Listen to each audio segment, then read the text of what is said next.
Dans cette vidéo consacrée aux enjeux de la transition écologique, vous allez pouvoir appréhender ce que les directeurs généraux des services font dans ce domaine.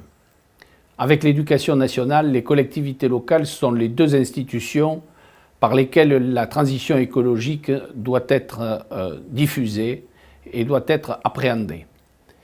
Les directeurs généraux sont des acteurs majeurs du territoire aux côtés des élus et donc ils ne peuvent ne pas s'intéresser à la question de la transition écologique et des enjeux du développement durable. C'est la raison pour laquelle notre organisation professionnelle a mis à l'ordre du jour de ses travaux cette question qui aujourd'hui innerve la totalité de la société française.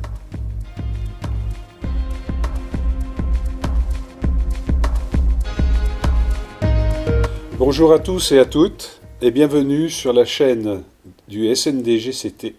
Après le message délivré par notre président national Stéphane Peintre, nous accueillons aujourd'hui donc dans les locaux du syndicat d'électricité, syndicat départemental d'électricité Morbihan Énergie à Vannes, Corinne Hervé, vice-présidente nationale honoraire en charge des transitions écologiques, et Xavier Boisvert, pilote de l'axe transition écologique des partenariats des savoirs. Et en plus, DGS de Morvedel. Pourquoi pas? Avec plaisir.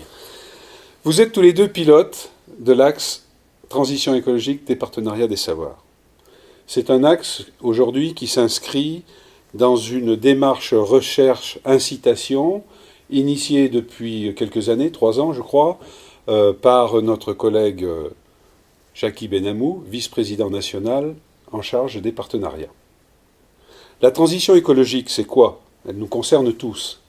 Et elle est importante pour le syndicat, dans la mesure où, au travers de la vice-présidente transition animée par Christophe Lefort, elle permet d'accompagner les dirigeants territoriaux dans ce nouveau défi.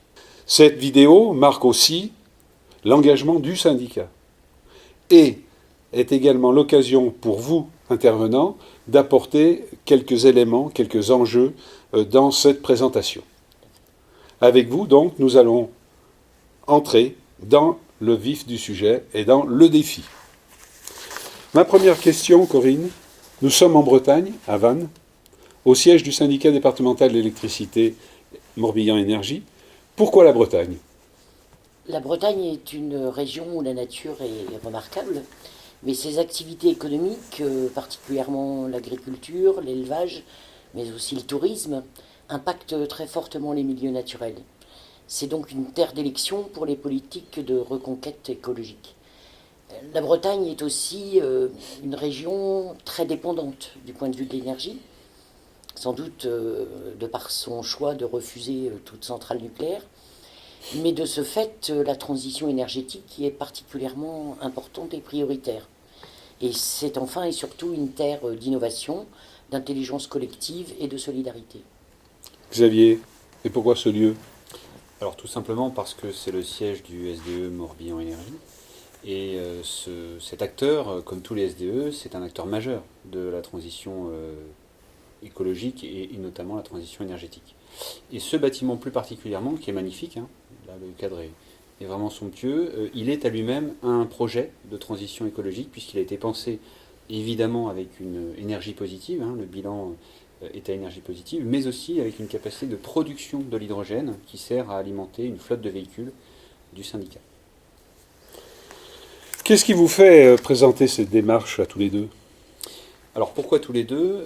Je pense que Corinne incarne merveilleusement l'expérience et ce statut d'ancien qu'on lui envie tous. Hein, par l'expérience, elle nous apporte énormément. Et moi, j'incarne peut-être un peu plus la partie jeune et la partie en activité pour le coup.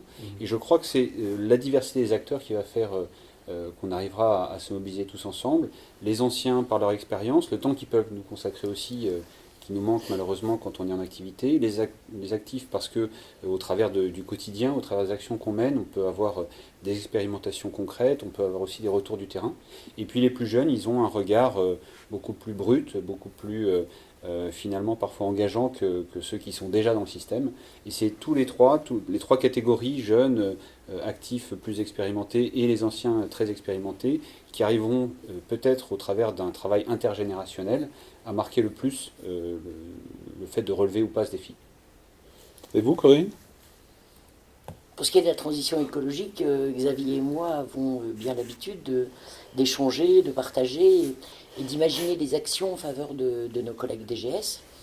Et notre démarche est basée sur la recherche de territoires pertinents qui savent conjuguer l'innovation et la sobriété heureuse et de proposer, en analysant ces territoires, en les faisant connaître, de mutualiser, de diffuser l'expertise. Moi, j'ai une troisième question à te poser, c'est pourquoi les DGS sont-ils particulièrement impliqués ? Les collectivités territoriales sont bien évidemment en première ligne, puisque la transition écologique nécessite une démarche globale, concertée et cohérente, qui sache mobiliser et irriguer tous les acteurs, publics, privés, tous les systèmes associatifs et les citoyens. Et pour ce faire, encore faut-il que la gouvernance des collectivités se soit dotée de véritables moyens et pour pouvoir concrètement agir localement. Et dans ce contexte, dans ce but, les DGS, sous l'autorité des élus bien sûr, peuvent être les vrais chefs d'orchestre de cet écosystème. Xavier, justement, qu'appelle-t-on écosystème ? Alors c'est une question qu'on s'est posée, et notamment dans le cadre des partenariats des savoirs, notre démarche est d'essayer d'expliquer justement les choses qu'on a soit l'habitude de faire, soit justement l'obligation de découvrir. L'écosystème, pour moi, si on prend la définition la plus simple, c'est celle de la science, c'est-à-dire c'est une biocénose, c'est-à-dire un ensemble d'acteurs qui interagissent dans un biotope, c'est-à-dire un milieu dans lequel on agit. Et effectivement, on retrouve bien cette notion-là dans ce qu'on appelle l'écosystème territorial. L'écosystème territorial, finalement, c'est l'ensemble des acteurs territoriaux dans l'univers territorial et le territoire dans lequel ils s'inscrivent. Et du coup, c'est vrai que dans cette démarche des partenariats des savoirs, on a à cœur d'essayer d'apporter au travers de témoignages croisés, alors scientifiques, techniques, d'experts, mais aussi de dirigeants du syndicat et de nos partenaires, une vision comme ça qui va essayer d'éclairer ce qu'on fait déjà ou ce qu'on a l'habitude de faire, mais peut-être pas forcément en conscience, et pas forcément dans une méthode qui est maîtrisée. D'accord. Moi, j'aurais une dernière question à vous poser. Avez-vous un message particulier à faire passer auprès des DGS ? Oui, que nous sommes vraiment convaincus que les DGS sont des acteurs majeurs des territoires et que notre ambition à travers cette vidéo, mais aussi toute la démarche des partenariats des savoirs et puis quelques ateliers qui seront proposés lors de la prochaine édition de Territorialis, de leur apporter une approche et une méthodologie qui les aident au quotidien et qui leur permettent de mettre véritablement en action leur écosystème. Merci Corinne, merci Xavier pour cet échange. Et il devrait porter et inciter nos collègues à participer au prochain atelier, à être présents à Territorialis et bien sûr intégrer, pourquoi pas, les réseaux des partenariats des savoirs. Membres de direction générale, cadres dirigeants, partenaires, exposants, le SNDG-CT vous donne rendez-vous à Metz, au Palais des Congrès Robert Schuman, où la thématique que nous venons de développer sera programmée sous la forme d'un atelier. Les inscriptions à Territorialis sont maintenant et dès à présent ouvertes. En attendant, portez-vous bien.